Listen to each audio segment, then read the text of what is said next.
नमस्कार, म जितेन्द्र कुमार मण्डल बोलेको। म इन्डोजेन कम्पनीको एरिया म्यानेजर नेपालको छु र म आज बरियाताल आएको हो। बरियाताल एउटा मेरो एकदम शुभचिन्तक किसान यो राम प्रकाश थारू हुनुहुन्छ। उहाँको तलाउमा म आएको अनि सर के छ भनेपछि भनेको तपाईको पोखरीमा अहिले साइज के छ पोखरीको? 17 कट्ठा छ हैन। अनि चाहिँ प्रोटिन चाहिँ कहिलेदेखि प्रयोग गर्नुहुन्छ?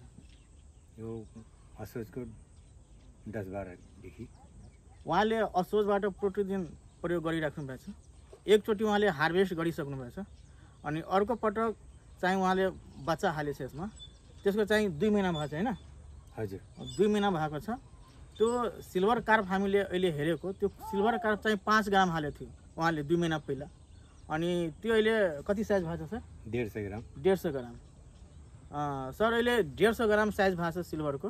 यो चाहिँ धेरै नै एउटा रोचक विषय हो। उहाँले 2 महिनामा 150 ग्राम साइज बनाउनु भएको छ सिल्भरको। अनि के हाल्नुभएको छ यसमा सर? सिल्भर कार्प, रहु, नैनी, कमन, गरास। उहाँले आइएमसी को लगभग सबै प्रकारको सबै जातको माछा हाल्नु भएको छ र उहाँले मात्र प्रोटिन हाल्नु भएको छ र जहाँसम्म लाग्छ उहाँले दाना पनि धेरै कम गर्नुभएको छ। 60% दाना कम हाल्नु भएको छ हैन सर? हजुर, दाना थोरै हाल्छ। दाना कम हालेको बावजुद पनि उहाँको ग्रोथ धेरै राम्रो छ र उहाँलाई म यही सल्लाह दिन्छु कि प्रोटिन तपाईँ प्रयोग गर्नु होला, लगातार प्रयोग गर्नु होला। र साथीहरू तपाईलाई पनि यो सल्लाह दिन्छु कि तपाईहरू पनि प्रयोग गर्नु होला प्रोटिन, किनभने यसको चाहिँ अद्भुत रिजल्ट छ।